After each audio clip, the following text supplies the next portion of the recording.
Network Entertainment.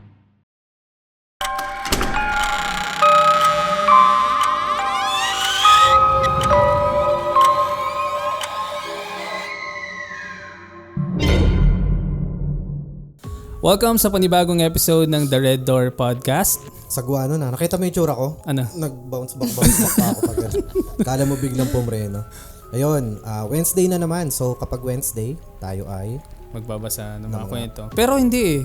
Parang may napag-usapan tayo kanina na gagawin na natin parang regular episode talaga. Oo, isang mahaba na ito. So itong episode na ito ay isang mahabang episode. Itong first half is Wednesday nyo mapapanood, which is now, and then yung next is sa Saturday. Pero, sino ba yung kasama natin ngayon? Oo nga. Itong kasama natin ngayon napanood natin recently sa bagong film ng Viva Films, which is yung Rosario. Yes, correct. Sino siya dun? Ayokong spoil. Kasi pwede pa nilang mapanood yun. Pwede pa ba nila mapanood? Pwede pa nila mapanood. Ayokong spoil yung ano. Basta may clue dun eh. Pero hindi, Paps. Pag tingnan mo yung poster, may Rose Van Ginkel. Pero wala siya dun sa picture. Bakit? Oo. At saka may clue na sa pangalan. Rose, siya si Rosario. Tama ba yung pagkakaano ko? Ginkel? Yes, ba? Van Ginkel. Van Ginkel. Anyways, ayun. Ayun, siguro pakilala ka sa mga hindi pa nakakilala na imposible naman. Ayan, hello. My name is Rose Van Ginkel. Ayan. Thank you sa pag-invite sa akin. First ano ko to, podcast. Podcast? Uy. Oh, nice. Maraming salamat. Actually, first din namin to na episode na may guest kaming artista. Ah, talaga ba? Oo, legit. Ay, wow. Yung Thank iba, you. kunwaring artista lang. Uy, grabe. Ay, hindi, joke lang. Wala talagang ganun. Wala. So, ito yung pinaka-ano namin, parang first episode na may guest kaming artist. Kaya nga ako naka-leather eh. Di ba sinusot ko lang to kapag may special na Ayan. So, ano bang pag-uusapan natin ngayon? Ayun, siguro maganda malaman muna natin kung saan ba nag-start si Rose as an artist or dun sa kanyang career. Ako, personally, parang feeling ko, meron pa ba? Kasi ang pinaka-una kong na parang nakilala ka is P-pop group pa. Yung ba yung pinakauna or meron pa Meron before? pa, Meron pa. Actually, start talaga ako as commercial model. Okay. Oo, siguro mga 2009. Tapos nag-commercial muna ako. Tapos nag-audition ako for Walang Tulugan. Kay Kuya Germs. Ooh! So Walang Tulugan with the Master Showman ako for 2 years. Tapos nag-open yung audition naman for Pop Girls. Doon ako napasok sa Viva. Anong group ka doon sa Master Showman? Teen Tuesday Star. group? Ala, masyado na palang luma yung pagkakatanda ko sa ano. Sobrang tagal na yun. May Yung Tuesday mga group, Monday Monday group. Sorry. Tanda ko na Teen kasi. Star na. Ako hindi ko alam yun eh. Bakit? Hindi ko alam. Ay, kasi hindi ka pa alam. Tulog na ako ng mga time na yun, Paps. Ay, wala. Magagalit sa'yo si Kuya Germs. Walang tulugan nga. Ayun, doon nag-start. Anong mga commercial yung pinaka parang memorable para sa'yo? Memorable, siguro, syempre yung malaking TF. Oo. Diba? Kasi nung time ko, malaki talaga yung TF pa before. Kahit For yung mga commercials, support, ganyan. Malaki talaga, unlike ngayon. So, yun, siguro meron akong shoot dati na parang for photo, parang siya lotion. Tapos ilalabas pa sa ibang bansa.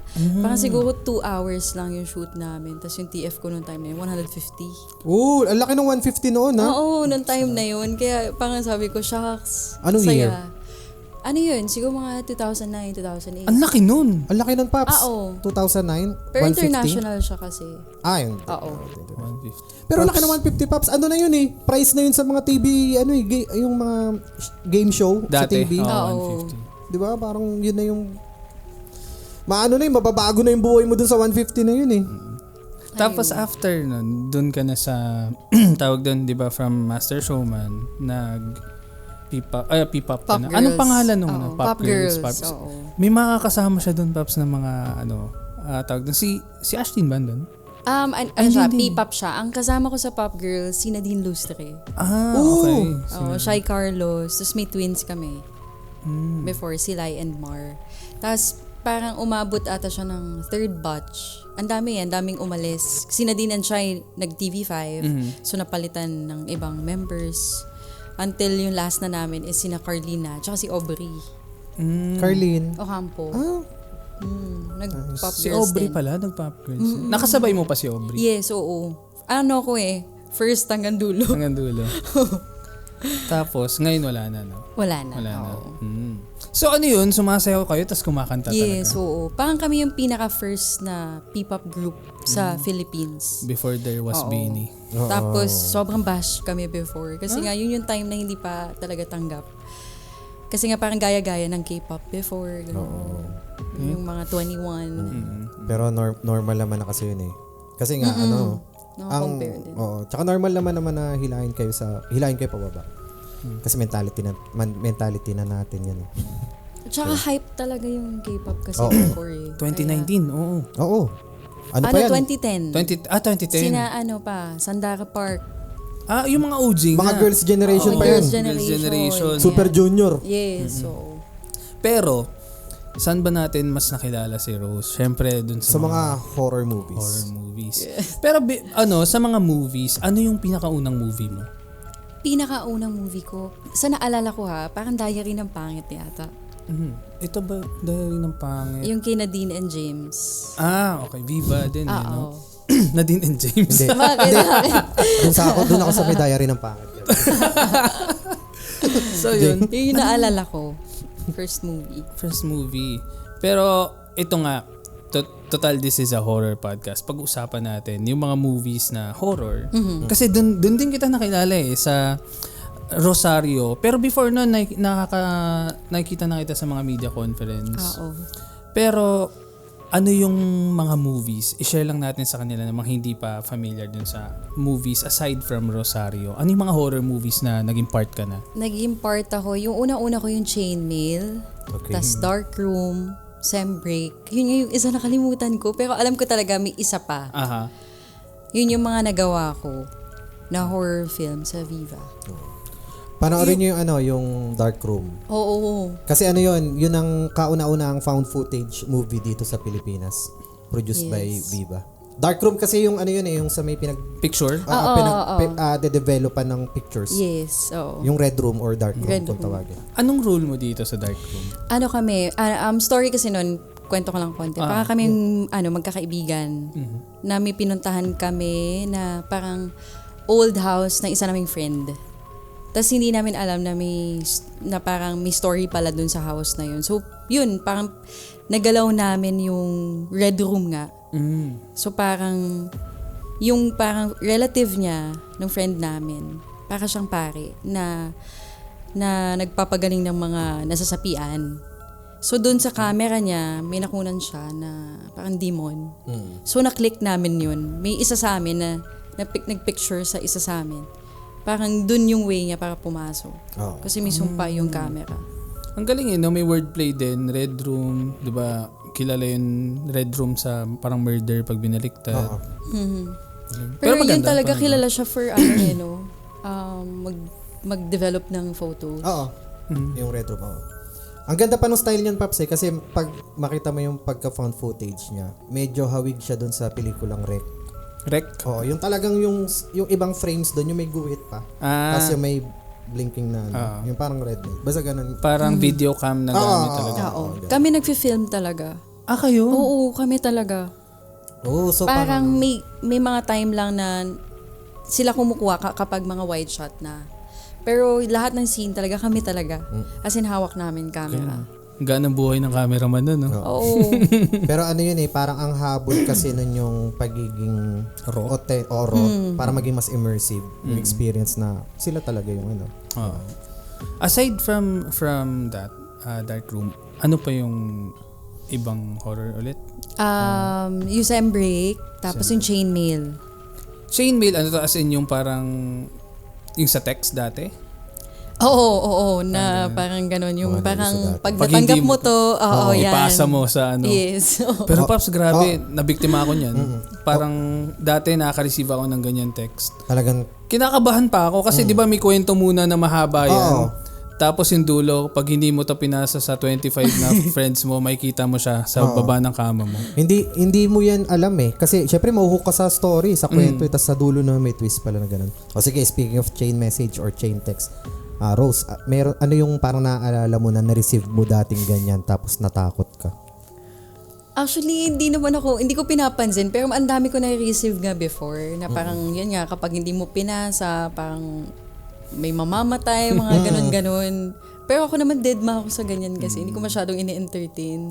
Naalala ko kasi may pumutok niyan dati, yung, bukod pa to dun sa may kulto na nagdadasal sa tsinelas Naalala mo ba yun? Meron daw kulto na kumakalat, tapos kapag nakita niya yung tsinelas mo sa labas, dadasalan niya. Okay, oo, nabalitaan ko yan. Tapos pag kumatok daw sila sa pinto, kung kaninong tsinelas yung nadasalan, parang babangon, siya Susunod. magbubukas. Tapos puputulin yung ulo. Meron pang isang kumalat, yung parang meron daw kumakalat na serial killer. Tapos meron pang poster na nilabas. Tapos kalaunan, nalaman na biktima lang, parang black propaganda lang against doon sa tao. Ito ba yung sa Kainta? Actually, iba pa yun? buong Rizal to, Paps. Hindi lang to sa may Kainta. Hanggang sa malalayong part ng Rizal, Tanay. Ito yung psycho killer. Oo, yun, psycho killer. Hindi pala serial. Pero di ba pamahiin din ata yun na huwag mag-iwan ng tsinelas sa labas paggabi? Yun nga, related nga doon sa Doon, parang naging paniniwala na siya na wag nyo iwanan dyan kasi pagka nadasalan ng kulto yan, kayo maging biktima. Pero may episode kami before na parang tinatry namin isipan ng mga logical explanation kung bakit nabuo yung mga pamahiin. Kasi kami, nag-horror kami na podcast. Pero hindi kami basta-basta naniniwala. Parang more on the skeptic side talaga? kami. Okay. Parang kapag may nangyari, tatry munang isipin namin kung anong logical na reason kung bakit nangyari yun. For example, sa mga pamahiin, since nabanggit natin yun, napag-usapan namin ata before na kaya siguro nabuo yung pamahiin na yun dahil uso yung nakawan ng tsinelas. Okay. So, yung way ng ginagawa ng mga matatanda para takutin at i-remind yung mga anak nila para ipasok yung mga tsinelas is, yung tsinelas mo nasa labas na naman, baka mamaya, madasalan yan. Tapos, yan, parang gano'n. Kayo maging biktima. Tsaka rin, fear-mongering. Fear-mongering. Kasi diba, sabi nga namin, parang, yung ibang pamahiin is ginawa siya para maging precaution or para maging, ayun na nga, para mag-ingat ka sa isang bagay, di ba? Parang hindi makalimutan ng Oo, bata. diba? Ganyan. Ayun, mamaya may kwento ako sa inyo about sa may angelic frequency na ni-research ko. Pero mamaya na yun. Speaking of pamahiin. Yun, ito na nga. Kasi, nung napanood natin yung Rosario, umiikot siya sa isang pamahiin. Meron ka ba, Rose, na parang isang pamahiin na, alam mo yung sa sarili mo ay kailangan ko to sundin kasi natatakot ako na kapag di ko to sinunod, may mangyayari sa akin. Yung part naman ng pamahiin, hindi ako masyado naniniwala. Talaga? Oo, pero yun nga, parang ginagawa ko na lang din siya kasi nga pag name-mention ng mama ko. Kasi parang nandun ako palagi sa, yun nga, parang positive side lang. Kung ano lang yung mga magagandang pwede kong i-take. Na parang, kapag sinabi nila na, kunyari, first time mong dumalaw sa sa church. Sabi na, pag first time mo daw pumunta, pag nag-wish ka, talagang mangyayari. So, yung mga ganong na talaga, sige, gagawin ko yan. Kasi parang, sinasabi rin sa akin ng mama ko yan. Oo. So, yung mga ganong pamahiin talaga yung parang, tinatanggap ko. Pero yung mga iba na, parang, ayoko siyang isipin kasi nga, yan nga, baka ma-welcome ko din yung bad vibes or bad energy. Pero ano pa yung alam mo na pamahiin? Yung parang laging sinasabi sa'yo ni mama mo? Ano ba? Yung mga magwalis ng gabi. Pero hindi ko naman siya sinusunod talaga. Alam ko lang na bawal. Pero kasi sabi nila tanggal swerte daw pag nagwalis. Pero ginagawa ko pa din. Parang hindi ko siya iniisip talaga. Applicable pa rin kayo yung vacuum doon? Na-curious lang ako. Kasi di ba parang sa panahon ngayon, bihira na lang yung may mga walis sa bahay. Di ba? Pero ano ba yung naisip natin na logical na reason doon? Na parang back then with Chinese tradition no? Oo. Ito, meron kasi siyang in-explain. Ako kasi parang nabasa ko lang to somewhere na parang before daw naniniwala kasi yung mga Chinese na kasi may mga jewelry sila na maaring nahulog sa sahig tapos pag dahil gabi, madilim, maaring mawalis sa palabas ng bahay. Okay. So natatakot sila na mawalan sila ng something valuable. Kaya iniiwasan nilang maglinis sa gabi. Kasi nga hindi madaling makita. And then eventually dahil nagkaroon naman ng connection ang Pilipinas sa Chinese, di ba? Marami tayong mga customs and beliefs na nakapalitan sa kanila. Ayun, nakuha natin yung pamahiin na yun. Okay. Okay. Pero ano ba talaga, saan nga ba umiikot yung, anong pamahiin yung pinaniniwalaan or center ng kwento ng Rosario? Oo. Di maganda kay Rose magaling. Well, yun nga, parang part nga ako ng kulto. So parang nadasalan ko yung Rosario.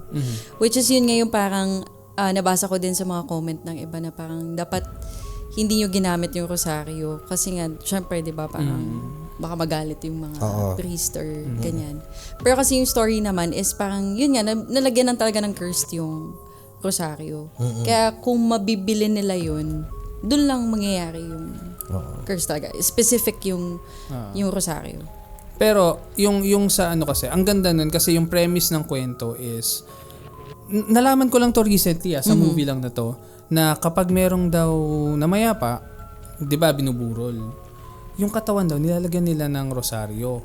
Tapos before daw ilibing, kailangan na baliin. Yung Putulin. Oo, putulin. Na hindi ko alam 'yun.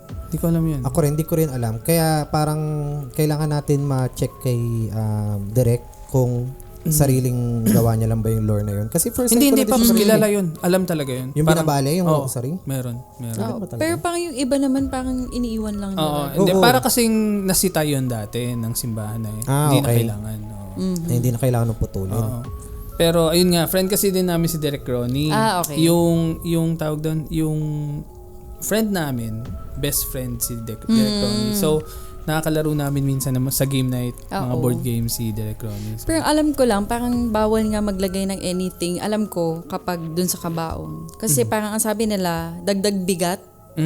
Pwede pag umaakyat na. Kaya dapat more on parang candle lang, para light. Pero iba kasi di ba nilalagyan pa ng pera? Nilalagyan sa kamay ng pera. Yun nga, yung iba. Pero yung iba naman sinasabi nila na dapat wala. Para mas lang. Oo. Yung iba nga ano pa may bulong. Ay hindi, sa ano pala yun, sa nag-aagaw buhay pala yun. Hindi pala yun applicable sa nakaburol na. Paano bulong? Di ba yung ano? Parang meron pa silang ilang minutes kahit patay na naririnig pa nila. Kasi, kaya binubulungan nga pala. Kasi based sa science, ang last na mawawala sa'yo if namatay ka, yung sense of hearing mo. Parang meron pang last ata na 7 minutes? 7 din alam ko. 7 na naman. Very magical talaga number na 7. No? Last 7 minutes na makakarinig pa. Kaya sa amin dati, nung college ako, nursing, parang ayun nga, yung sinasabi na, kung gusto mong makapasa sa board exam, maghanap ka ng patient na, yung nag-aagaw buhay na. Hirap naman. Oo. Tapos, ang gawin mo, ibulong mo sa kanya na sana makapasa ako sa board exam. Kasi ang paniniwala, kasi ang paniniwala sa pamahiin is maririnig nila yon, tapos madadala nila yon pag sakaling sa langit man sila mapupunta, masasabi nila directly kay God na, yung nurse na yon gusto niyang pumasa.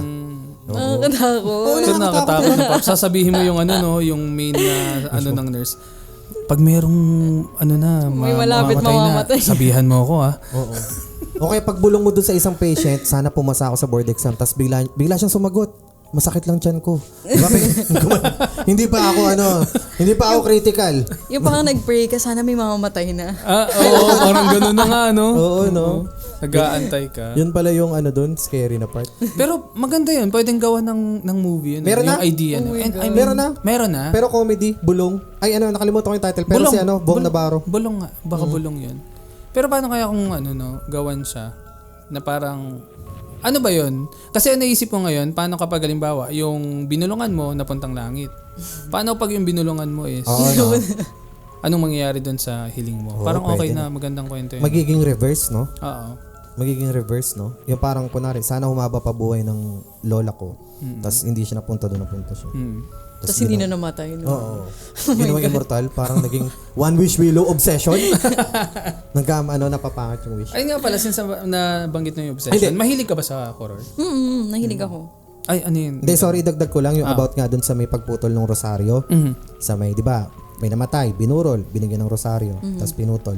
Parang kaparehas yan sa paniniwala ng mga naman natin, ng mga kaibigan nating Muslim sa Mindanao tsaka sa Indonesia. Kasi sa kanila kapag ka may bangkay, 'di ba hindi nilalagay sa kabaong, binabalot sa white na tela.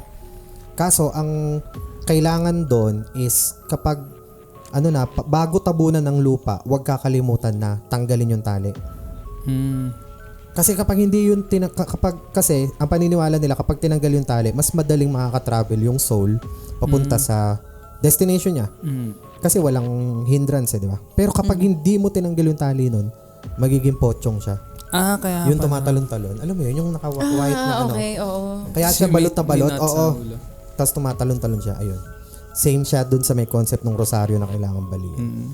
Parang mommy din pala. No? Depende kung babae, kung lalaki. Daddy. Yun. So yun nga, balik tayo sa kanina. Meron ka bang favorite na horror film? Na parang Meron ba? Recently talaga, Obsession. Obsession. Oo. Sobrang na-appreciate ko grabe, talaga. iba talaga yung epekto ng obsession. Oo, no? oo. Parang hindi lang yung obsession umikot dun sa movie, pati tayo mga nanood eh. Kasi parang na-obsess din tayo dun sa movie, tsaka dun kay Indy Navarrete din. Tsaka mas takot kasi ako sa tao. So yung presence niya, nabuhay siya, tapos ganun yung reaction, ganun yung mga ginagawa niya. Talagang nakakatakot. Imagine mo may kasama ka sa bahay na nakatayo lang sa gilid, tapos nakaganon sa'yo. Di ba parang, ano yan? So takot ka rin ba doon sa idea ng stalker? Oo. Ayun, ito magandang tanong. Mga ganun, mga baliw. Kasi hindi mo alam kung ano iniisip nila di ba? Pag-usapan natin kagabi. Oo, napag-usapan namin kagabi at sobrang takot ako sa mga yung sa mga daan, yung mga wala sa sarili nila.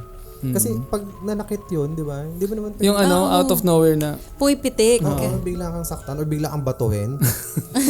Kaya pag may nakikita ako na gano'n, tapos nagsasalita-salita na, yung nagagalit-galit, naku, lumalayo talaga ako, Paps. Kasi alam ko na anytime pwede akong batuhin nun eh. Totoo. Pero dun sa may stalker, ito, curious lang ako. As an artist, nagkaroon ka na ba ng stalker? Oh my God. Actually, ayoko siyang masyadong i-open. Pero oo, nagkaroon ako ng college. Okay, so hindi na natin pag-usapan. Hindi naman. Okay lang naman. Kaso parang active pa din kasi siya ngayon. Hindi super na katulad before Parang nakikita ko lang na nagsisin pa din siya. Na alam mo nag-review yun? ng story. Oo. Nag-review siya, ganyan. Pero hindi na siya katulad dati. Pero alam ko na tumitingin pa din talaga. Kinakabahan ako, Paps Pwede bang malaman ko ano itsura? Kasi nagpa-deliver tayo ng coffee. Mamaya siya na yung nagdi-deliver eh.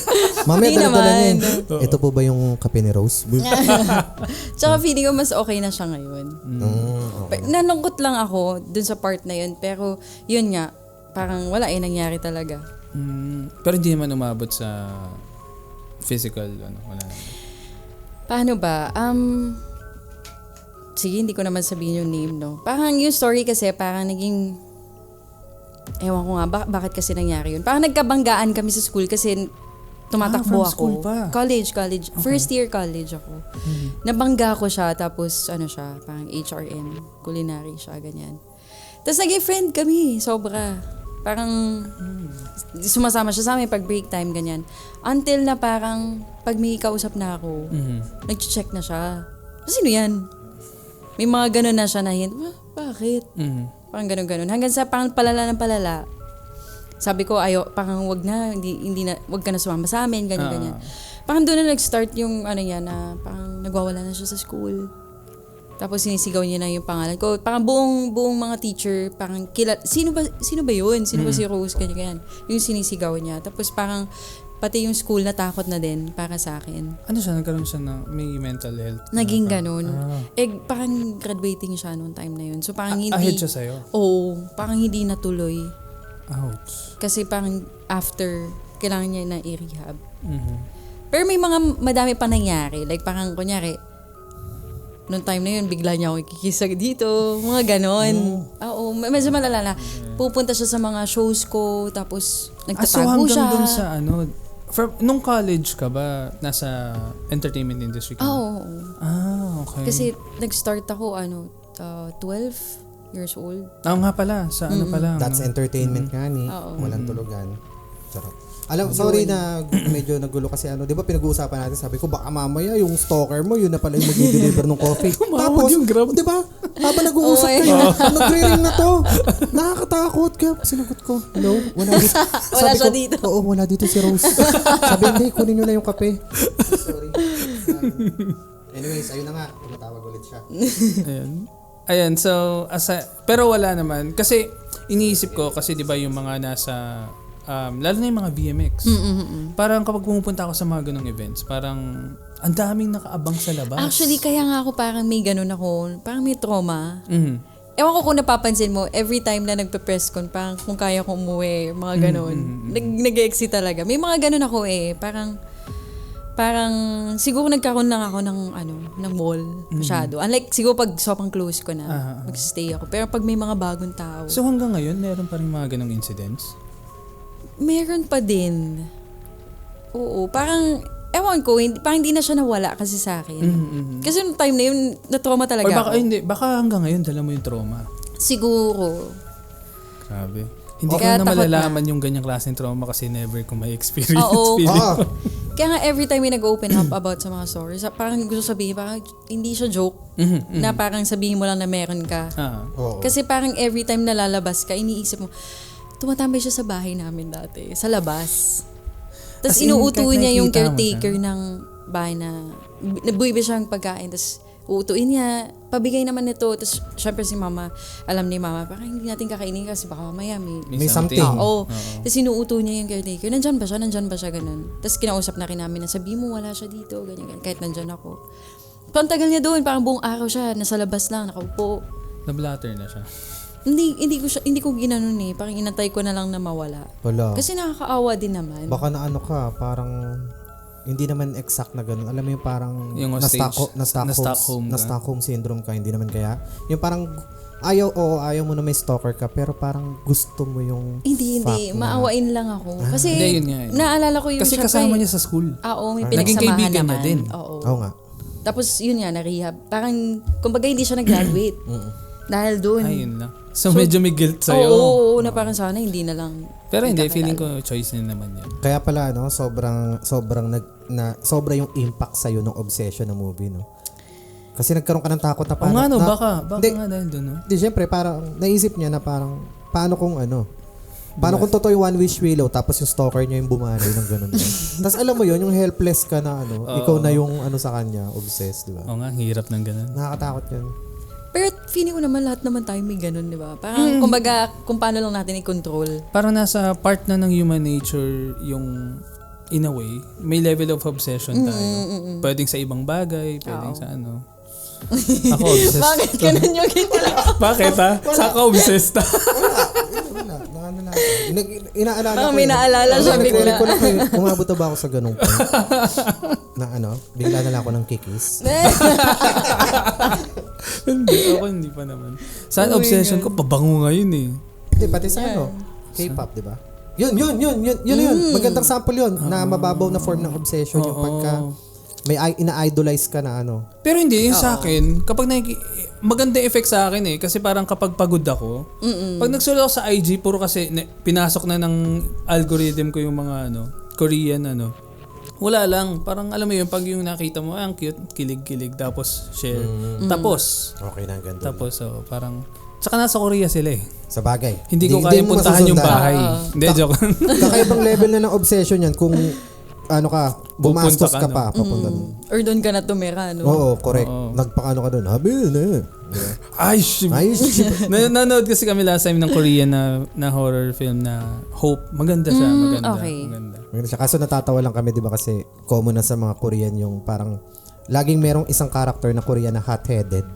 Tapos puro eyes shibal lang yung Oo. Ayun. Yung last ko pa ata na panood na Korean, The Glory, tsaka yung gusto ko yung The Call. The Ano Call? ba yun? Si Park, Pero medyo matagal na yun The Call, 2020s na something ganun. Pero ang ganda nung twist nun, no? The Ang lala. Dako. Maraming salamat, Sir Jeff. Shout out kay Sir Jeff Sir na tumutulong sa amin dito sa May The Pod Network. Oo, shout Para out maging sa'yo. smooth lahat ng aming recording from sound, from lightning hanggang sa Lightning. pagkuha ng kape. Ay, lighting hanggang sa pagkuha ng kape. Lighting, bigla akong tinamaan, Anyways, ayun na nga. Kukunin ko lang yung kape pero meron akong isang tanong. If meron ka experience sa buhay, which is yung tinutukoy natin na stalker, meron ka bang mga experience na masasabi natin paranormal or dun sa mga ghosts, sa mga Meron. non-living? Ayan. So namin mapakinggan yun. Sige. Ano ba, kwento ko na? Oo, sige. Go. Sige. Ano ba muna? Okay, yung family kasi namin, yung lola ko and yung Teka lang, auntie ko. before ka mag-proceed pala, sobrang curious akong itanong to. Van Ginkel, ano yan? Anong last name siya? Dutch. Dutch. Netherlands. So, father side to. Father side. Oo, Van Ginkel. Ano Oo. bobo na tanong ko. Anyway, ayan. Sige. Ayun. So, yun nga, yung mother side ko, yung kapatid niya and yung lola ko, para silang mga manggagamot. Oo, parang babaylan, mga ganyan. So, meron na talaga kaming mga ganun nangyayari sa bahay namin. Like yung auntie ko, parang may mga alaga siyang duwende. May ganun yung sinasabi niya. So, syempre, kami naman, parang naging normal na lang sa amin. So, yun, parang naging normal na din sa amin yung mga ganong kwento. Kaya, feeling ko, napapalapit yung mga ganong energy sa amin. So, kaya sa multo, hindi ako masyadong takot. Kasi nga, since bata pa lang, ang dami ko ng experience. And, sa akin naman, yung mga malalakong experience siguro, parang natry ko ng umangat sa katawan. Habang Astral natutulog. projection. Natry ko yun. Siguro mga high school ako. Parang saglit lang siya parang within 30 minutes. Pero yun nangyayari, ang tagal. Oh. Matagal siya, parang nung umangat na ako, pagtingin kong ganyan, nakikita ko yung katawan ko, pinipilit kong bumalik, kinahawakan ko siya, kinukuha ko yung phone ko, pero wala akong makuha. Hindi ko siya mahawakan. Tapos, may naririnig ako na ang dami nagsasalita abang nakaangat. Na ano ko nga yan, parang may narinig din ako iba na ganyan, na kapag nag-astral sila, may mga naririnig silang iba. Ano ba, ganun. Sobrang daming iba-ibang tunog, parang iba-ibang boses. Tapos meron isang matanda, ewan ko kung matanda siya, pero ganun yung naano ko sa kanya. Tawa siya ng tawa sa akin. Parang pinagtatawanan niya ako. Parang, ganun. Katakot Tapos, tapos parang sabi ko, parang ayoko pa mamatay. Parang ganun yung feeling ko. Noong time na yun, hindi pa ako nagmumura talaga. Which is yun, parang pamahiin ata, na kapag nagmumura ka daw, natatakot yung mga negative, mga kaluluwa, mga ganun daw. Kaya sabi sa akin ni mama, pag ganyan, kunyari, yung mga bagay na nawawala, hindi mo mahanap. Pero alam mo na nandyan lang. Sabi ni mama, magmura ka, maya-maya nandyan na, babalik siya. So, tinutukan niya ako, baka matuto ka magmura, murahin mo, ganun. So, naalala ko yun. Okay ba magmura? Oh. So, naalala ko yun. Kaya nung time na yun, parang minumura ko siya, parang tangina mo, parang gago ka, ganyan. Pero hindi nag-work Kaya sabi ko na lang, parang sorry, kung minagawa man ako, sorry na talaga, patawarin mo ako, ganyan. Parang gusto ko nang bumalik. So yun, nung time na yun, sobrang tagal, parang dami ko narinig, pinagtatawanan niya ako. Paggising ko, di ba ito yung parang bed, nandito ako sa gitna. Tapos yung legs ko parang naka-fold na ganun. Tapos nakaangat yung kamay ko. Parang nag-struggle ka rin during sleep? Hindi ko alam. Parang hindi Kasi Pinakapitan naka-fold yung legs kong ganyan. Tapos Pero nakaangat yung kamay. nung natulog ka, maayos yung pagka... Parang nakaganon naman. Okay nangyari dun? Ang creepy kasi nung pagkakwento ni Rose na yung may naririnig May naririnig boses, ako din tapos may matandang tumatawa. Parang feeling ko yung same dun sa may Insidious. Yung parang napuntahan mo yung further. Kasi nga di ba nag-astral projection ka? So ang mga kasama mo na during nung wala ka dun sa katawan mo is yung mga elemento, mga Nasa further. Tapos siguro pag mura mo medyo hindi siya nag-work kasi nahalata nila na baguhan ka palang magmura. Oo nga, no? Diba? First time to, wala. First time to, medyo slang yung mura niya.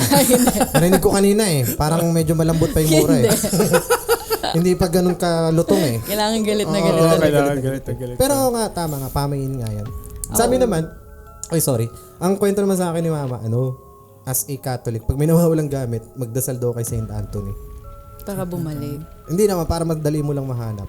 Pero kasi meron din nga kasing paniniwala na merong isang klase ng engkanto. Nakalimutan ko lang siya kung ano yung tawag sa kanya. Pero parang siya, kung i-illustrate natin siya, parang mga playful na mga fairy.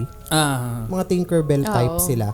Sila daw yan. Nagtatago. Mahilig maglaro. Oo, mahilig daw. Gusto daw nila na nantitrip ng mga ng kagaya natin. Itatago nila yung gamit. Okay. Tapos aantayin nila na hanap-hanapin. Tapos pag hindi na daw naghahanap, saka daw nila ibabalik dun sa may dating pwesto rin.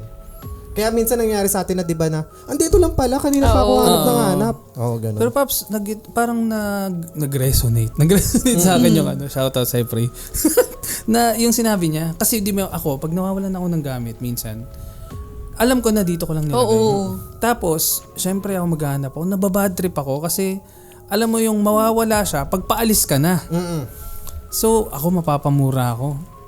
Feeling ko na gumana yung sinabi niya. Ay, oo, kasi kapag nagmumura ako, biglang lalabas. Talaga? Tsaka ako nag-work mahanap. nga? Tsaka ako mahanap. Na parang, tangina naman, nasaan na? Tapos, andito lang pala. Pero alam mo kung sino talagang, kunwari, may nawawala kang gamit. Alam mo kung sino ang hanapin mo? Sino? Mama mo. Tapos sasabihin niya sa'yo, ay oo! Kahit sinong mama yan, hindi lang mama ko, hindi lang mama ni Rose, hindi lang mama mo, Paps, lahat ng mama natin, kapag may nawawala tayong gamit, tanungin nyo mama nyo. Sasabihin niya, kapag yan nakita ko, isusungal ko yan sa bibig mo. Wala pang 1 minute, makikita niya yan. Oo. Pero Paps, bago niya sabihin yung line na yun, sasabihin niya, ano ba kasi pinapanghanap mo? Oo, di ba? Bibig. Bibig o mata. Pero, baka kaya nila madaling nahahanap kasi nagmumura din sila. Di ba? Galit din sila. Nagalit na din. Na parang, tanga mo na. Parang hindi mo mahanap. Ikaw gamit mo yan, sa akin mo hinahanap. Pag yan nahanap ko, ayun. Siyempre yung fairy nun, medyo matatakot lalo. Balik nga na. Anyways, andito na yung mga coffee natin Ang hindi ko alam kung nasaan yung 8 pumps ng white mocha. Kaya sabi ko sa'yo, wait lang pumps.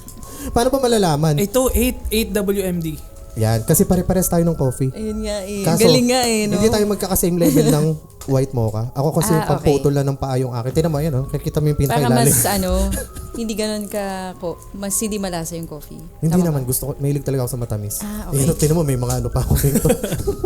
Pero yun nga kasi, kami, kapag nagkakape kami dito, ito lagi, barista blend. Kaya nagulat ako kasi nagtanong si kung magka-coffee daw. Tapos sabi kami na, nagulat ako, yun yung sabi niya, barista blend. So, may mga hindi nakakaalam, di ba? Kailangan talaga Secret menu siya. Actually, ako, hindi ko to alam kay Ian ko lang dito nalaman. Hi, SB Philippines, baka naman. Paps, bistro ba dyan? Tapos so bukod pa dun sa may yung nag-astral projection ka, meron pa Ano bang naman? experience? Actually, sobrang dami eh. Yan, nice. Sige, okay lang pag-usapan. Meron naman ako na may natirahan kaming apartment dati na alam naman namin ni Mama na meron, pero hindi nga namin pinapansin lang. Panginaya lang namin as long as na parang mabait naman or ganun. Pero minsan, kapag nanonood kami ni Mama, may mga lumilipad na tissue. Ha? Ganun level. So, parang malakas yung niya. Parang poltergeist. Oo, poltergeist na eh. Pero parang kami, parang dead ba lang, parang ayan ka na naman, parang ganyan. So parang naging normal. Pero Oo. so ibig sabihin sanay kayo sa mga paranormal. parang sanay na. Oo. Pero- Kaya nga parang mas takot ako sa tao talaga. Oo. Kaysa sa mga ganun-ganun, yung mga bigla na lang lumilipad yun. Okay. Pero masasabi mo ba na may third eye ka ganun? Nakakaramdam, malakas yung pakiramdam ko. Actually, si Mama yung may gift. Pagdating sa ganyan. Parang yung gift naman niya, nakikita niya yung mangyayari, pero hindi niya alam kung sino. Clairvoyant. So, hindi niya siguro, parang parang alam ko clairvoyant kailangan siya. niya ata pag-aralan. Or i-practice yung ganun. Oo. Pero yun, nakikita niya, kunyari may mga aksidente, may nakamotor, may aksidente, pero hindi niya alam kung sino. Or kapag may travel ako, parang may makikita siya na parang eksena na may magagalit sa akin matanda. Paggising niya, sasabihin niya sa akin yan, mag-ingat ka dun ha. Sabi niya, may magagalit sa'yo dun. Ganyan-ganyan. Sabi ko, sino naman matanda magagalit sa akin? Parang wala naman akong gagawin. Yun pala, after nun, nuno pala. Na matanda. Oo, yun pala, parang namatanda ka. Parang natamaan ko siya nung time na yun. So pag uwi ko, parang binigyan niya akong sakit. Yun pala yung matanda na nakita niya na magagalit sa akin. So may ganun siyang gift. May mga ganong instance, no? Meron pa bang yung parang pinaka-worst na nangyari na parang nagbigay siya ng isang warning tapos sobrang lala. Anong feeling pala kapag nangyari? Nare-realize mo ba kagad o after na lang? After na lang, nung nagkaroon ako ng sakit. Yan. Oo. Kasi nakakatawa yung nangyari eh. Parang, kasi to resort ng friend ko na hindi na niya masyado pinapagamit. Tapos nung sabi ko, punta ako, gamitin namin. So siguro natauhan na ng mga entity. Hindi na pinama... Nung time na yun, nagsiswimming ako, tapos meron siyang shower dun sa gilid. Since sobrang tahimik nga, tumakbo ako dun. Dun ako nag-CR. Kasi wala naman tao eh. Parang sobrang ihina ako. Pero naka-swimsuit naman, parang umihi lang ako ganyan. Tapos yung pala, nandun pala siya. So nangyari, yung binigay niya sa akin na sakit, related dun sa ginawa ko sa kanya. Na-UTI ka? Hindi, parang Balisaw-saw? Hindi, parang nilagyan niya ako ng mga, parang nana. Ay, okay. Sobrang tagal. Parang 1 week ko siyang tiniis. Tapos parang tumatanda na. Alam mo yung parang weird na yung itsura, ganun. Kaya sabi ko kay mama, stress na ako. Sabi ko parang, hindi ko na kaya. Sabi ko hindi ko na kaya maglakad. Ang sakit-sakit pag umiihi ako, ganun. Kasi nga may dugo na eh. Tapos may mga nana, ganyan. Tapos sabi ko parang kailangan na ata natin albularyo. Tapos yun, nung time na yun, nakita nga ni mama. Nakita nung albularyo na parang, yun, naihian ko nga daw siya, ganyan. So after nun, gumaling na ako, gamot na lang, yung mga pahid-pahid na lang. So gumaling agad ako. Ganon kabilis. If you don't mind, saan yung province niyo? Rojas, Capiz. Kaya parang based doon sa mga kwento niya, nasa line ng nagkakaroon ako ng idea. Gusto ko lang ma-confirm sa ko na somewhere in Visayas. Tama. Sa Rojas, Capiz. Yung father ko sa Antique siya. So malapit lang. Oo, same island tayo.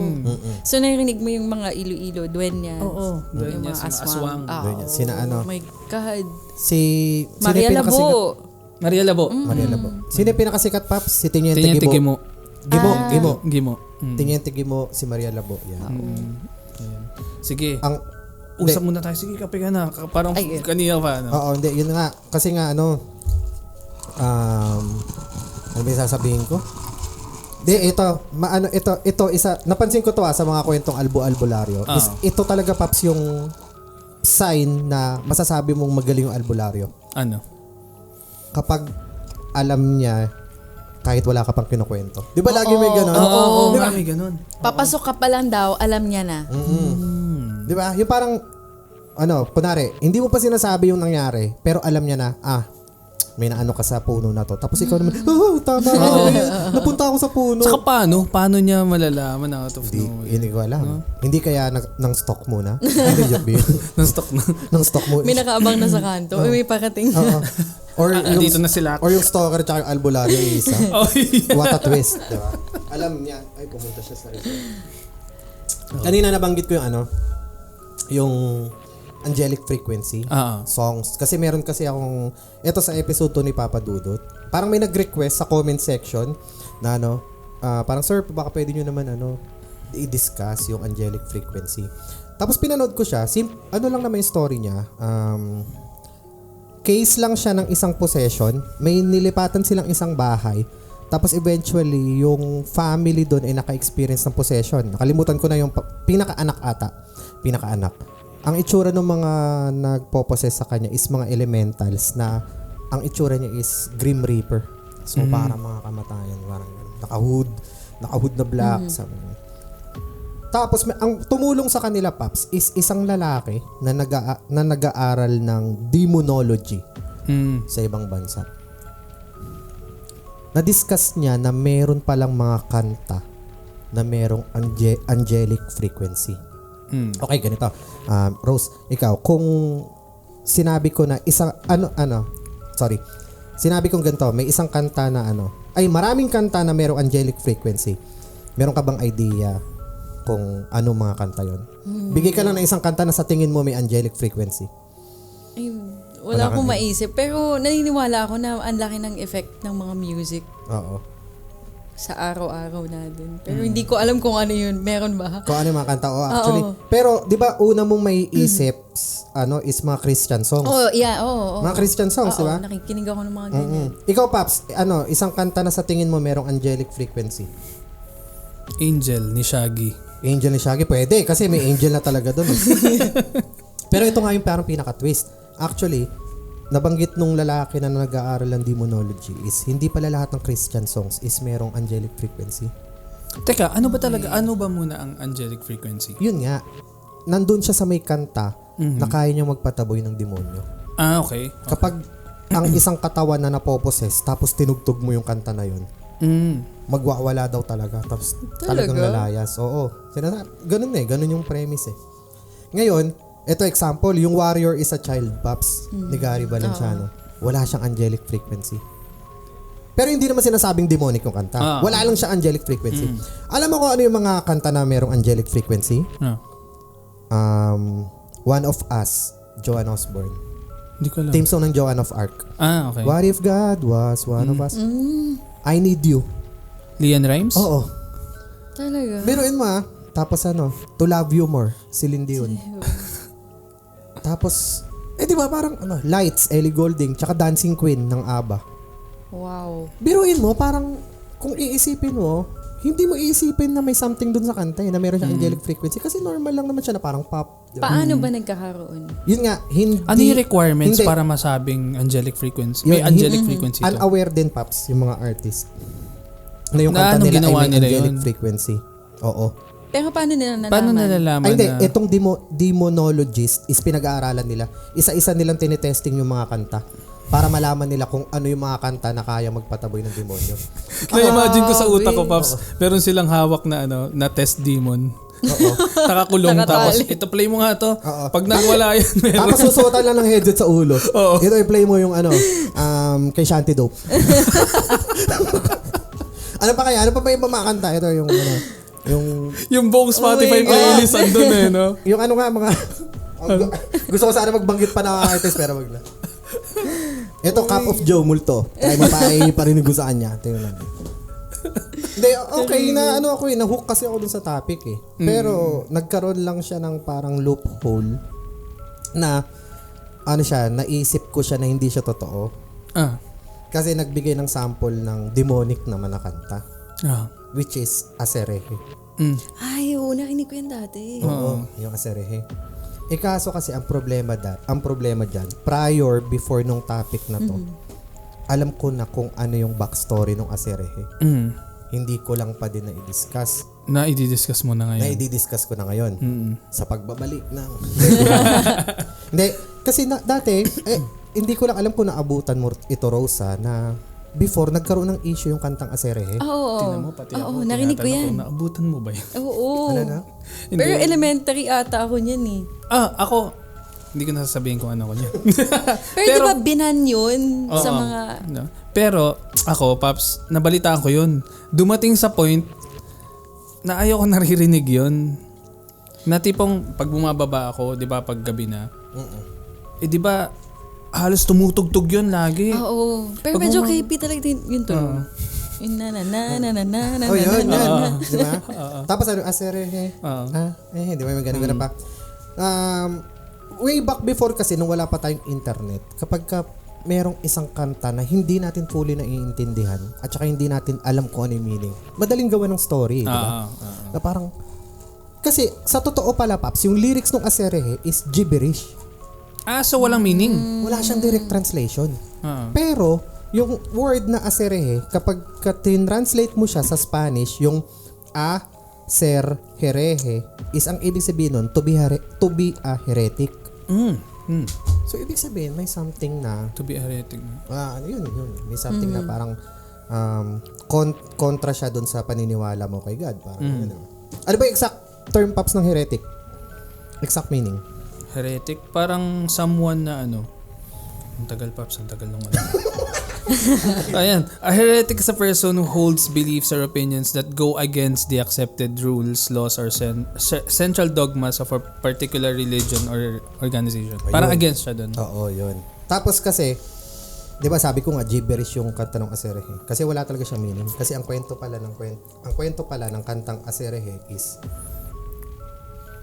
may isang lalaki na pumasok ng club. Friend niya yung DJ. May nire-request siyang isang kanta. Pero hindi niya alam yung title. Sabi nung DJ, pwede bang kantahin mo na lang?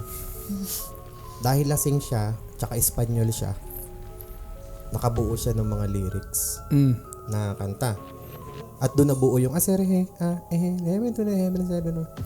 Ngayon, ang title ng original ng kanta na hinahanap niya is Rapper's Delight. Pag pinakinggan nyo yung kanta ng Rapper's Delight, yun din yung ang tono niya is kaparehas din sa Aserehe, pero dito sa Rapper's Delight may meaning na. I mean, may Paparinig ko sa inyo para interesting. Wait lang, hindi kasi ako naka-premium eh. Sorry. Ito. Gusto mo dito? Ready na? Ayan. Ito. Ito? Hindi. Wait lang. Ah. Yan, hindi. Sige, play mo lang. Pero ito yung kanta? Oo. Rapper's Delight? Wait lang. Parang may katunog. Sige. Hindi, wala pa. Yan na. I said a hip hop, the hip it to the hip hop. You don't stop the rockin' to the bang bang boogie. Say up jump the boogie to the rhythm of the boogie to beat. Oo nga. Oo. Oh my God. Diba? Bagong kaalaman. Wala kay Tito James. Kasi talaga ako na sumusuong talaga ako. Hindi, pero yan, nagkataon lang na alam ko na yung fact na yan before bago pa ilabas tong angelic frequency. So, ayun, parang ang ganda sana nung topic nun. Tapos nagkaroon lang siya nung butas nung nagbigay ng sample ng demonic song na Aserehe na wala namang katotohanan talaga siya na song for the devil siya. Kasi yun nga yung parang pinaka-history ng kantang Aserehe. Pero bakit kaya naisipan ng ganun? Kasi umingay siya ng sobra-sobra. Parang Oo, ganun ba? na parang ang daming nahook. Kasi Naging catchy propaganda naman. ba? Oo. Kasi catchy naman din talaga siya kung tutusin, di ba? Parang ang daming bata nga na sumasayaw nun. Oo. Ano kaya yun? Dahil ba meron ginawa siyang ganun? Dahil meron siyang nadi-disrupt na local music, ano? Pwede rin. Tapos ginawan yung Aserehe na to be a heretic. Parang ginawan ng Spanish translation. Or kasi baka wala ngang meaning yung song. Oo, yun. Kaya siguro naisip ng mga, alam ko mga, parang church or mga Catholic yung nun, di ba? Na baka May demonic something, yung song. Kasi ganyan din ang nangyari. Naging biktima din yan yung Eraserheads tsaka River Maya eh. Way back before. Ewan ko lang kung naabutan mo yung backmasking. Oo nga pala, binabaliktad yung mga songs para tapos may mga hidden meanings daw or messages. May hidden messages. Binalikan ko nakaraan yung episode 1997 episode ng Brigada 7 sa Channel 7 dati. Brigada 7 parang siya yung KMJS before. Kasi si Tito Sen yung parang pinaka-host nun. Tapos ang kasama niya doon si Jessica Soho, si Arnold Clavio. So ganito rin, parang nagdi-discuss din sila ng mga topics. It's either true crime or something na mga himala. Ano ba yung mga kunwari mga Santo Niño na umiyak. Na-discuss nila yan yung backmasking kasi parang may isang religious group, Pops, hindi siya Catholic. Meron silang Pops, ginawa pang device. Parang cassette player, pero ang pag-play doon, reverse. Hinahanap nila lahat ng mga kanta na may hidden messages. Oh my God. Parang din yan yung ginagawa ng mga nagche-check nung nung may angelic Oo, frequency. yun nga, kaya parang sila relate eh. Tapos ang daming nakita sa mga sa kanta ng River Maya, kanta ng Eraserheads. Sinasadya nila yun? Yun. Hindi, ito yung defense nila. Kasi nung time na yon parang bago pa lang pumuputok yung yung itong alternative rock dito sa Pilipinas eh. Hindi pa siya masyadong tanggap. So iniisip na bakit patok to sa mga kabataan? Siguro baka may hidden messages or baka may satanic something.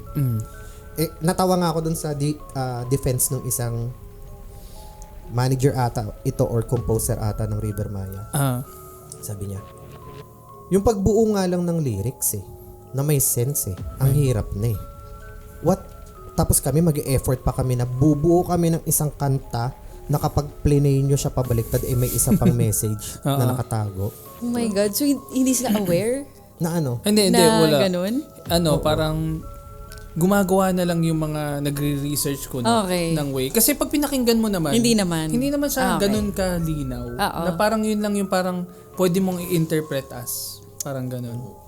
So parang, ako nung nakapanood ako ng ganun, sabi ko, okay, pwede. Pero hindi siya malinaw pag pinakinggan mo. Mas malinaw pa yung kay kay Jonela kay Dionela. Di ba may kanta siya na binakmas niya talaga? Oksihina, yung sinadyaan niyang i-backmas para... Pero ang galing naman. Oo. Magaling dati. Pero kasi, di ba, imagine mo, way back 1997, wala pang internet. Yung knowledge ng tao is based lang sa mga nabasa. Di ba? Pag may karinig talaga ng ganung balita, maapektuhan talaga. Pero imagine mo, parang masasabi ko talaga na sobrang talino ng mga tao dati. Compared Kasi, ngayon? feeling ko Kasi AI dati na eh. talagang kailangan mo mag-effort na Actually, mag-aral. yung resources, wala ang pa. hirap, di ba? Unlike ngayon na talagang may chat GPT na. Parehas tayo ng dyan, ng take na parang kung kailan naging mas available yung kung Yung resources, parang yung resources to research, saka pa humina yung mga tao pagdating sa oo. pag-check, pag-fact check, di ba? Yung natatawa nga kami minsan sa mga content namin na parang, kunwari may pinost kami ng isang movie. Itatanong pa ko anong title. Oo nga. Parang nagawa mo nga panoorin, may data ka. At saka nakalagay na dun eh. Sa taas Ayaw na na magbasa. Oo, di ba? Yung parang, anong nangyari, no? Naging masyadong dependent na parang gusto spoon-fed lagi yung information. Kaya tamad na siyang, alam mo na yun. Di ba dati tayo, pag may gusto talaga tayong malaman, pupunta tayo sa library. Magtatanong tayo. Ngayon na, hindi, may internet naman. Naging tamad ang tao. Pero parang hindi pa rin siya nagme-make sense sa akin, Babs. Kasi nasa same na, pag tinignan mo yung mga profile ng mga nagko-comment ng ganun, nasa same na natin, age bracket natin. So ibig sabihin, dumaan din sila dati sa point na parang wala akong resources, kailangan ko hanapin lahat. Ano yun, napagod na sila ngayon. Magtanong, maghanap. Play ko nga yung To Love You More ni Celine. Para matauhan niya. Pag napanood nila to.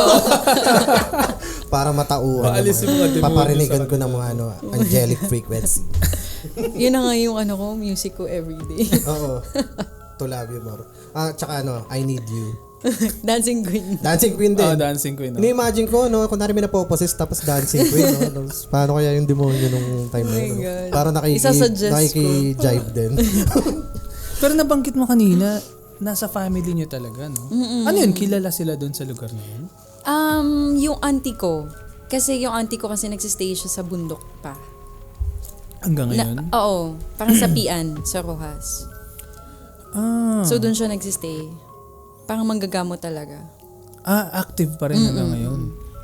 Tapos, before nga, nakakabasa din siya ng mga pwedeng mangyari sa buhay mo, ganun. So dati kasi... Never mo naman na na-adapt?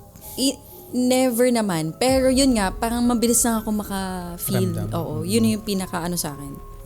Parang nakakamdaman ko na may something dito, parang ganun. Pero paano kung one time sabihan ka na anak, ito na, oras na para ilipat na sa'yo yung papayag ka ba if ever ka na rin? Si mama naman, parang wala naman. Wala. Hindi ko sa sa line ng mga Pero tita. yung uncle ko, kwento lang nila, yung kapatid ni mama, parang dumating ata siya sa point na kailangan niyang tanggapin yung pagiging manggagamot. Parang ayaw daw. So nangyari parang nagkasakit siya, parang nababaliw-baliw siya, until namatay siya. Ay. Pero hindi napasa na talaga. Hindi niya tinanggap. So, kasi yung nga pala, parang so manggagamot dapat pala kasi talaga, parang hindi siya yung unlike sa mga aswang na nililipat. Parang pag manggagamot ata parang calling siya eh. Parang di ko lang alam kung paano nila nangyayari yun. Pero ganun yung nangyari, parang may offer na sa kanya na kailangan niya manggamot. Tapos hindi niya daw tinanggap, parang ayaw niya. Ayun. Sa inyo, may mga kwento rin ng ganyan, mga aswang sa lugar nyo? Parang kami ata magkapatid na daanan namin. Naka-experience ka na ng Muntik na nga ako namatay dahil dyan. Paano? Anong nangyari? Bata ka pa nito? Bata pa, oo. Yung bahay namin, may kapitbahay kami, sobrang yaman nila. As in, sobrang yaman talaga. So, ang kwento, oh my God, baka. Ang kwento nila, parang aswang daw. Kwento ha, sige. Kwento, aswang daw, ganyan. So, one time, yung parang nagbabantay sa akin, kasi bini ni mama, wag mong palabasin yung mga bata, ganun. Nung time na yun, parang gusto kong lumabas. So, niyaya ko siya. Sabi ko, labas tayo. Tapos, binuksan niya yung gate, pinalabas ako. So, nakita niya ako. Yun. Tapos, after nun, nagkasakit na ako. Sabi nila, sige, dalhin na sa hospital. Tapos, nung dinala ako sa hospital, wala naman daw akong sakit, sabi nung doktor. Pero hinang-hina daw ako, hindi ako makakain, suka ako ng suka. Tapos, parang may family friend kami na dumalaw na parang sinadjust niya na kay mama. Nung time na yung buhay pa papa ko. So, hindi naman siya, wala siyang alam sa mga ganun-ganun. Tapos parang sabi niya na, try mo lang ipa-check kung baka nabati siya or ganyan. Tapos nung tumawag yung mama ko dun sa auntie ko, alam niya na. Na, naman, no? Alam mo kaagad, no? nasabi niya na, sabi niya, kasi parang ilang araw na ako sa hospital nun eh.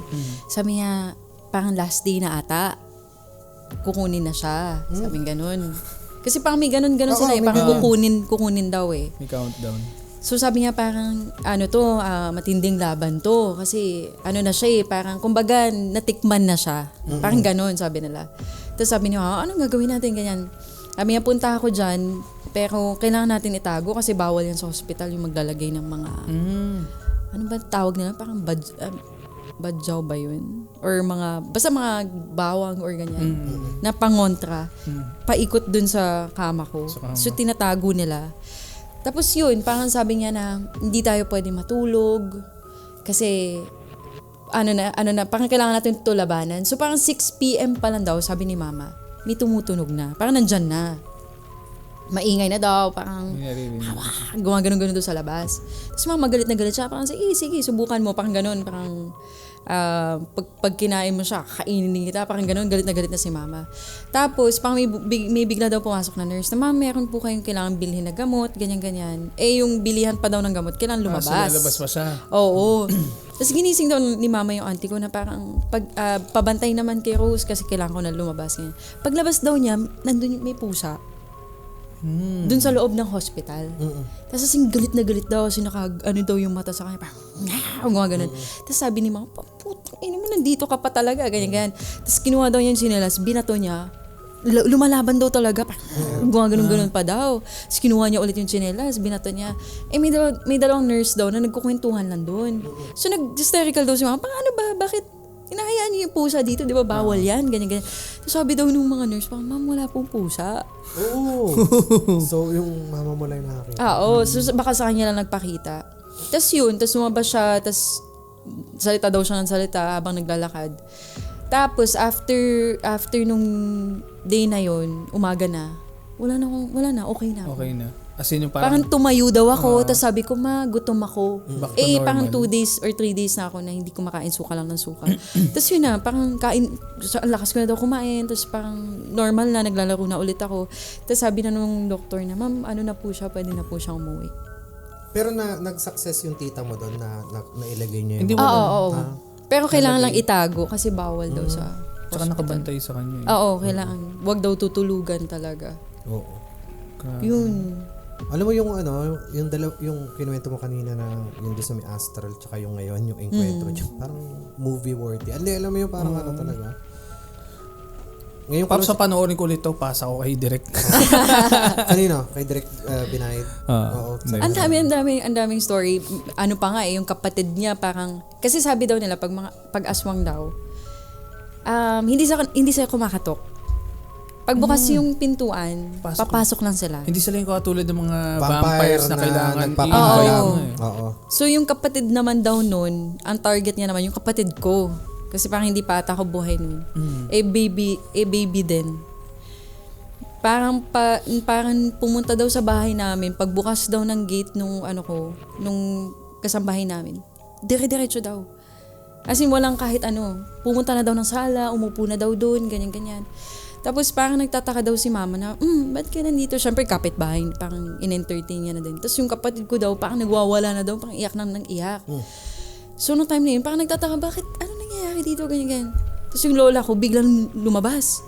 Papasukin mo na sa kwarto yan, sabi ganyan. Yung pala, alam niya na aswang. Papasukin mo na yan, itago mo na siya. Tapos pagpasok daw nila, paglabas nila, wala na. Umalis na. Parang alam niya na aware na sila na aswang siya. Nahuli na yun. Sabi ng lola, asan na yung plaka ng Dancing Queen by ABBA. Patugtugin yan. Pero para sa akin, parang yan yung mga nagigets ko na yung sinasabi mo ngayon. Kasi parang hindi siya multo, no? Parang tao talaga. Nagigets ko, Pops, na parang mas nakakatakot na pag yung tao, kasi isipin mo muna na tao eh. Pero yung ginagawa niya, parang nakakatakot talaga na, kahit na alam mo na walang threat, pero what if may something sa kanya? Tsaka mas sila, mas nagbibigay sila ng harm sa'yo. Compared sa multo na usually nagpapakita lang sa'yo. Matatakot ka lang kasi parang nagparamdam sila kahit wala kang nakikita. Nakita mo sila kahit patay na gano'n. Tsaka Paps, pag tinamakan tissue, hindi naman masakit eh. Oo, sa true yung lumilipad. Yun lang naman siguro yung maituturing natin na harmful na na mga multo or ghost yung poltergeist. Poltergeist. Kasi pala, pag mga ganito, yung katulad sa experience ni Rose, may chance kasi na hindi lang ito multo, maaaring demons na to. Kaya mas nakakatakot siya. Nagano sa tao. Asan na yung I need you? Demons. Anyways, ayun nga. Paps, nabanggit na naman yun, no? Na pagtawag, hindi pa alam, di ba? Alam At na saka kagad, yung isa pang senyales na kailangan mo na magpa-albularyo. Kapag walang mahanap na findings, yung doktor. Hindi, ang second opinion mo, hindi sa doktor. Sa albularyo. Laging ganun eh. Actually, before talaga kami magpa-check sa mga clinic or hospital, albularyo talaga. Kahit anong mangyari, albularyo muna. Pero grabe, Paps, no? Kasi yan yung isa sa mga reasons kung bakit ako, personally, takot na takot ako sa kulam kahit hindi ako 100% naniniwala. Kasi ang dami kong naririnig na kwento na may nararamdaman, dinadala sa doktor, walang findings. Na parang, kung may nararamdaman yan, bakit wala kang findings? Yes. Tapos, nagsa-second opinion pa, ganun din. Binibigyan lang daw ng gamot pero hindi gumagaling. Tapos pag dinala sa albularyo, tsaka, na parang, anong meron? So, possible na may something talaga na parang ako, ang hirap kasi paano kapag sa akin nangyari, hindi ko alam. Tsaka parang ang unfair, what if kung hindi ka talaga naniniwala? So mag-end up ka pang wala. Kasi mamatay ka na lang. Kunwari tinamaan ka nun, pero non-believer ka. Nag-stick ka lang sa doktor. Doktor lang, no? Hanggang ngayon, mag-ending. Naalala ko pala, naalala ko lang based sa kwento ni Rose. Yung merong isang something na paniniwala sa ospital, yung pag isang dying na patient, yung biglang tumayo, yung lumakas, wala na yun. Anong wala? Alam na nila yun na bukas, Peggy Bells na. Talaga. Yung sa mga nasa medical field, i-comment nyo nga sa iyo ba kung ano yung tawag nyo doon. May tawag sila Yung dyan. parang biglang lumakas. Oo. Yung kunwari matanda na, di ba, sobrang bedridden na. Tapos nakita nila na biglang tumayo.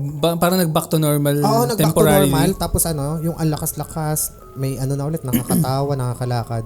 Alam nila, kinabukasan na Ano kaya yun? Parang, pakiusap, ganun? Pwede, no? Parang huli. Oo, bigay mo na sa akin to, huling last day ko naman. Oo. Kasi ganun, parang ganun yung sa papa ko eh. Kasi siya, may cancer siya eh. May cancer siya, so may taning yung buhay niya. Yung day na namatay siya, malakas siya eh. Parang nagagalit pa nga siya, hinahanap niya yung face towel niya, naglalakad siya sa bahay. Nagmura kaya siya? Hindi naman. Hindi, dala ni mama yung favorite niya. Inahanap niya yung favorite face towel niya, tapos na kay mama. Tapos nagagalit siya sa amin, nasaan daw. Tapos bago siya namatay, nagpaalam siya kay mama. Parang pinatawag niya, parang tawagin mo mama mo, ganyan. Tapos pagpunta ni mama sa kwarto, parang nagganon siya, parang nag-kiss siya, tapos tinuro niya taas. Parang paalam na. Tapos humiga lang. Kasi mama, parang talaga siya, nagkaroon siya ng sakit. Kasi parang, nangyari? Parang ganun. So, yun, nagpaalam siya. Pero normal talaga yun. Normal. Parang iniisip ko nga sa akin, kay daddy, parang ganun din, Paps. Diba? Parang the day before. Normal yun. Lumabas daw sila nila mami, nagpa-check up pa. Tapos malakas siya nung araw na yon.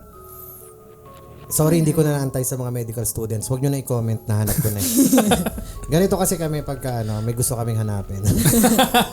Nagsasearch. Hindi kami magko-comment ng po title. Oo. Sorry, surge or terminal lucidity. Normal daw siya na nangyayari talaga. Energy surge. Parang natural part of the dying process. Na magkakaroon ng last. Kaya nga sabi dito, nakakatawa yung suggestion parang ito daw yung moment na na parang samantalahin para makausap, makasama ng mas matagal yung loved one. Kaso paano malalaman, no? Oo.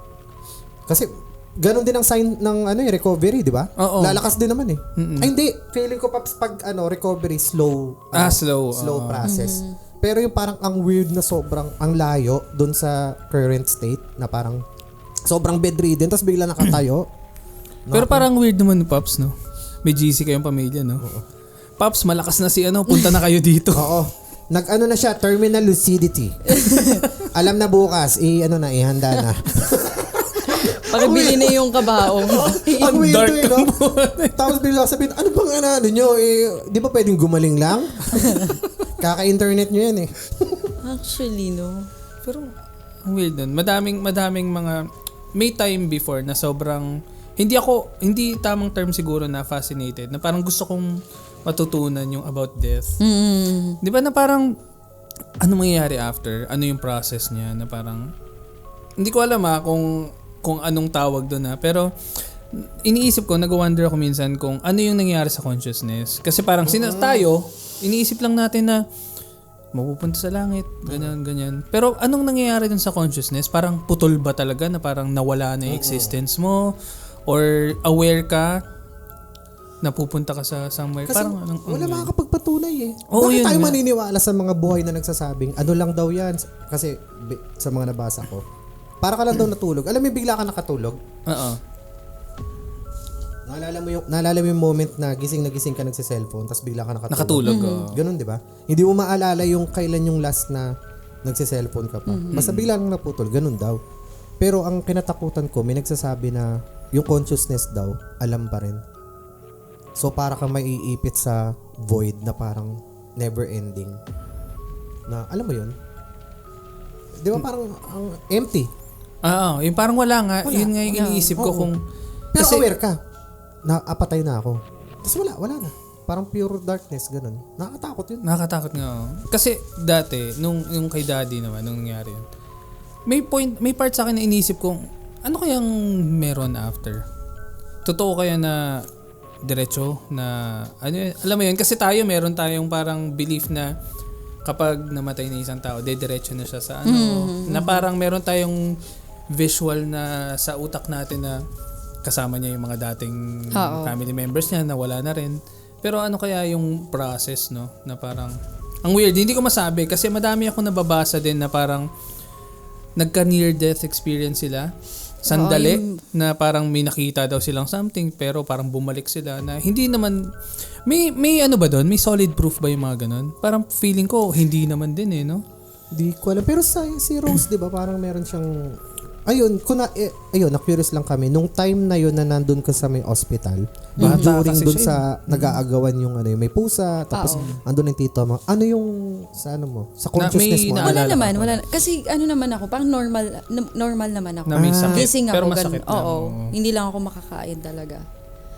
Pero yun, may nakwento nga din yung auntie ko ng ganyan din, na parang namatay na siya talaga.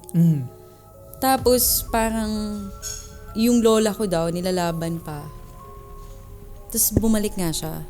Yung nangyari daw sa kanya, may inaakyatan daw siya eh. Yun yung kwento niya. Yun yung mga Meron siyang inaakyatan. Tapos kaya pagod na pagod daw siya.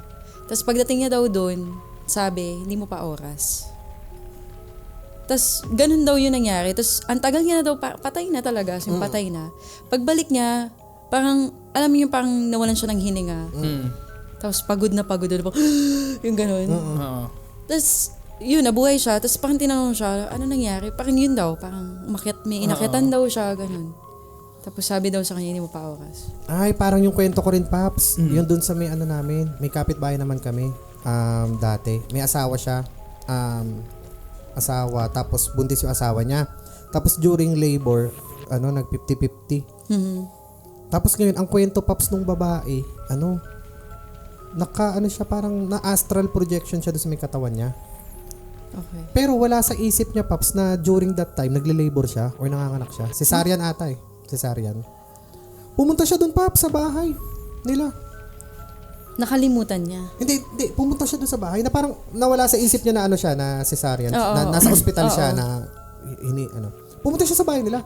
Tapos pagpunta niya doon sa bahay nila, dahil 50-50 nga siya, nakita niya pa yung yung isa niyang anak tsaka yung asawa niya na umiiyak. Oo. Pero siya, hindi siya nakikita. So naiisip ko, nung time na to, siguro kung lumingon yun, baka nakita siya. Pero after nun, dahil nakita niya nga na umiiyak yung asawa niya tsaka yung isa niya pang anak, parang nag-pray siya. Sabi niya, ayoko pa pong mamatay. Hindi pa po. Kasi naawa siya dun sa sa asawa niya. So may iwan niya. ang kwento niya, parang bigla na lang daw siyang may nakitang ilaw na sinipsip siya ng ilaw. Tapos, yung ilaw na yon pagmulat niya, Paps, yun na yung yung ganito, Paps, no? Nakahiga siya. Nakahiga siya doon sa may ospital. Yun na. So, from 50-50, nakasurvive pa siya. Anong condition niya nun? I mean, anong nangyari sa kanya?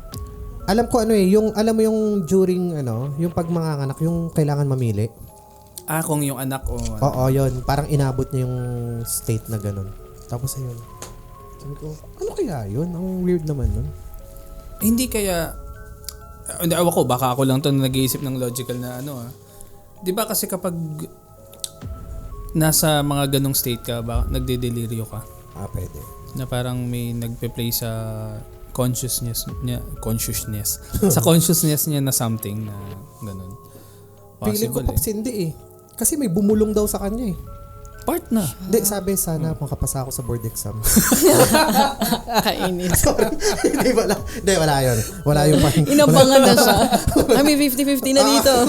Sana makapasa ako sa board exam. Ang ganda. Ayan. Meron ka bang upcoming na... Ay, hindi. Ito, may gusto kong tanong. Pagdating sa movies na nagiging actress ka, may specific genre ka ba na gusto or ano? Paano ba? Ako kasi, naiinggit ako kung paano sa ibang bansa. Actually, oo. 'Di ba? Parang dun kasi hindi mo kailangan ng madaming project. Kasi parang kung makakuha ka lang ng isang project sa isang taon na talagang solid, parang buhay ka na eh. Pero dito kasi parang ang hirap ng ganun na sitwasyon. So kahit ganun gusto kong gawin, gusto ko yung quality talaga. Pero wala naman good project or may nag-o-offer. Parang kailangan mo dun pumunta sa quantity para talagang makilala ka, hindi ka mawala.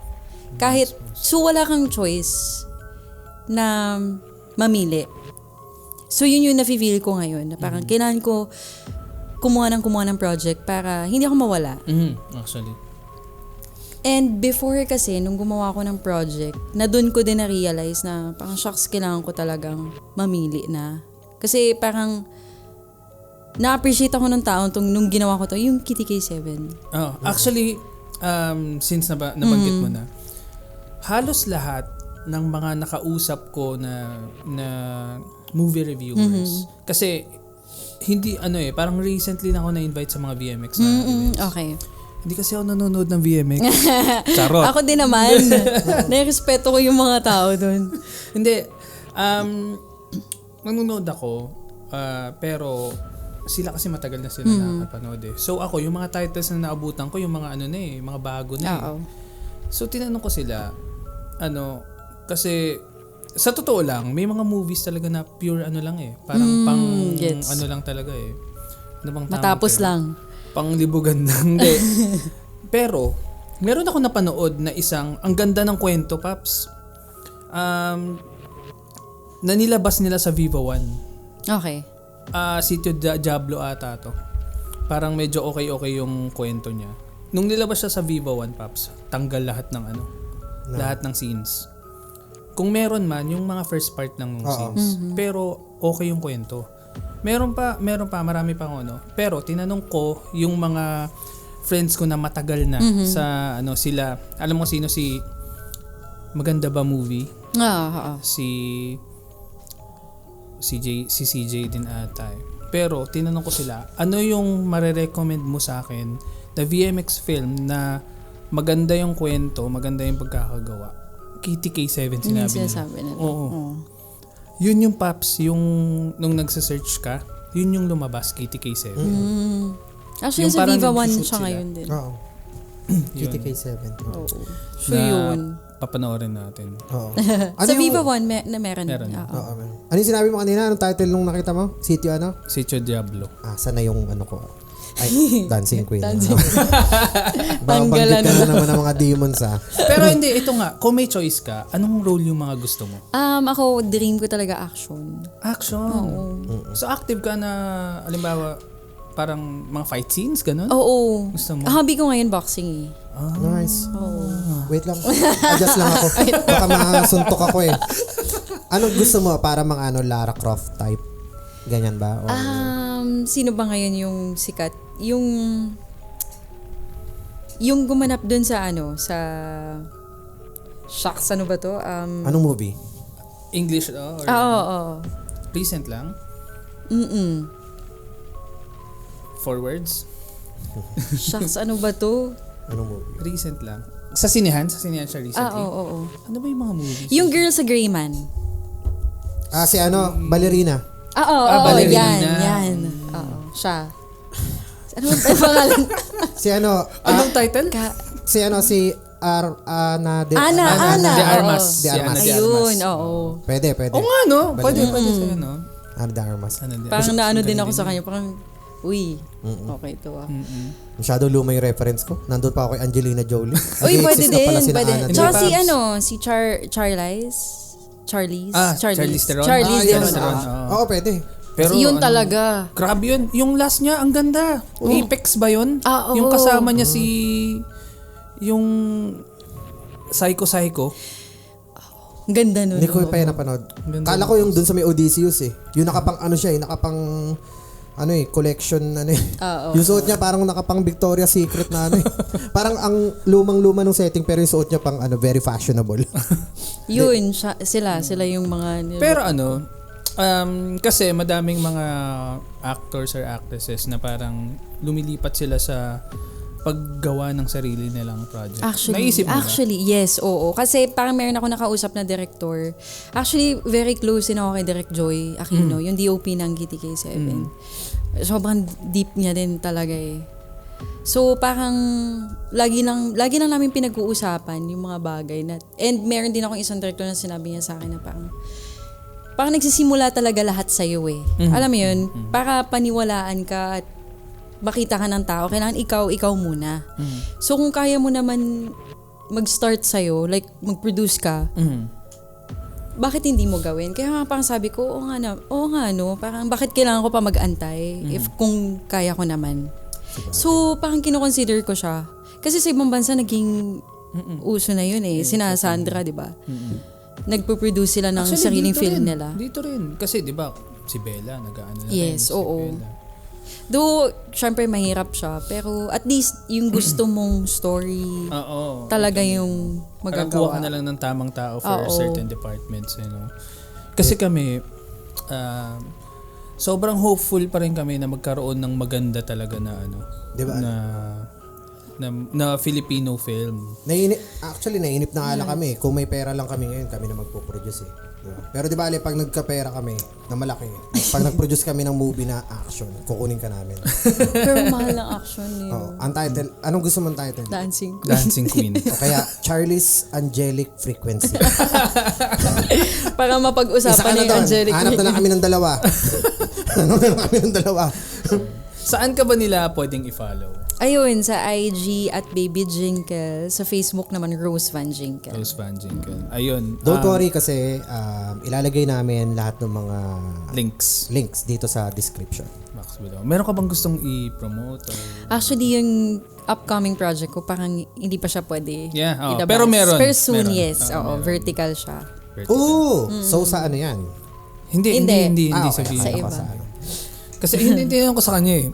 Kung doon ba? Meron ka bang mga gustong i-promote na anything outside? Sige. Yung ko na lang, business ko na lang. Yes, actually kasi nakikita ko yan sa stories mo. Yung mga pet lovers dyan. Kung gusto nyo magpag-groom, pet hotel, may mga pet supplies din kami. Search nyo lang Lucky Dogs sa Makati, along JP Rizal before Makati City Hall. Anong mga services meron dyan? Aside from regular grooming, ganun. Pet hotel na nasabi hotel, mo. yes. Ano to? Parang pag halimbawang kailangan mo iwan yung Meron din kami pet daycare kung talagang bigla ang lakad tapos kailangan mo iwan. Ayos yun ah. So ano yun? Pag pet hotel, kasama yung food? Food hindi namin sinasama kasi may mga client na talagang may specific na food para dun sa dog nila. So pwede silang mag-iwan ng food tapos may Oo. May nagbabantay. So may difference ba yung hotel tsaka daycare? Yes, yung daycare, within the day lang. Like, kunyari, 5 hours, ganun. Yung talagang biglaan na, or may kailangan kang puntahan na hindi pwedeng dalhin yung pet. Iiwan lang. Kasi Paps, di ba, recently, ang dami naming friends na parang hindi kami makaalis, walang taong Walang bantay magbabantay sa aso. sa aso. Kasi yun yung nakakatawa dyan eh. Bumili ka ng aso para bantayan yung bahay mo. Pero ang ending, ikaw yung nagbabantay dun sa bantay. Tsaka parang parang naging helper nila. Oo, yun nga. Na, yun. di ba, Kuha pare? ng Na tipong tatanungin mo, hindi ko na alam kung sino yung amo sa ating dalawa eh. Di ba? Ako ba? O ikaw na? Kasi ako na yung nagsisilbi sa'yo. Ano ulit pangalan yan? Lucky Dogs. Lucky Dogs, sige. Andun din yan sa description below. So yung mga friends namin, pwede na tayong lumakad dahil yung mga alaga nyo meron ng pwedeng pagstayan. Oo, bigyan na lang ng discount yan. Ayun! Narinig nyo yan. Narinig Dito nyo yan, na narinig narinig nyo yan, oh. Let's go! Ako kahit wala akong aso, doon na lang din ako sa Doon ka daycare. lang din Kasi may discount eh. Kasya ka doon sa ano natin. Oo, tambay lang ako na gano'n. Kasama kayong mga... Paglasing ka, natin. Ilalak natin. Sa Makati naman yun, di ba? Oo. Oo. Hindi Sa kaya Makati. kung gusto mong paligo, papaliguan ka. Sige, after poblasyon night, diyan ako didiretso. So yun, maraming salamat. Thank you din. Rose, sa pagsama sa amin dito. Grabe, kinakabahan pa ako. Seryoso Grabe. Oo, kasi parang, hindi ko alam kung bakit. Parang, wala. Yun Ako nga. nga eh, parang Grabe, ako nga, di ba, hindi first half, parang ang galang-galang ko eh, di ba? Hindi ako makalikot eh, hindi ako ito. Oo. Pero ang saya ng episode na to. If ever na merong something na, may plano kasi kami sa, Halloween episode. Wala lang. Baka mag-reach out kami. Go lang, Tapos, oo. Malapit ko lang din sa inyo eh. Makati lang ako. Makati. Hindi, tatanong ko din dapat sa'yo. Pero ayun, maraming salamat nga sa pagsama sa amin. And sa mga nanonood pa dyan, maraming salamat sa pagstay. At lahat ng links ni Rose ay nandyan sa description below. At kung may mga pets kayo, andyan din sa baba. At kung nasa Makati area kayo, Oo. daan may kita lang. nyo rin siya dun. Yes, oo. Ayan, may Nakita nyo rin ako doon, naka-check-in. Nakatali. Pet hotel.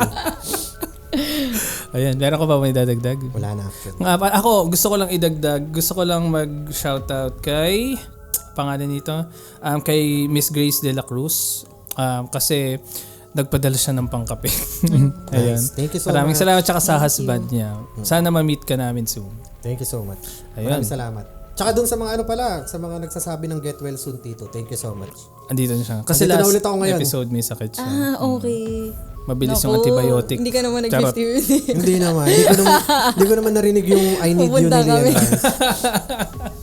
So yun, ang saya na episode na to. Thank you Thank ulit, you. Rose. Again, my name is Tito Ian D. And ako naman si Tito James. So kasama namin si... Rose Van Jenka. At kami ang The Red Door Podcast PH. Bye! Kaya ganun ba? Joke lang. Okay na. Thank you.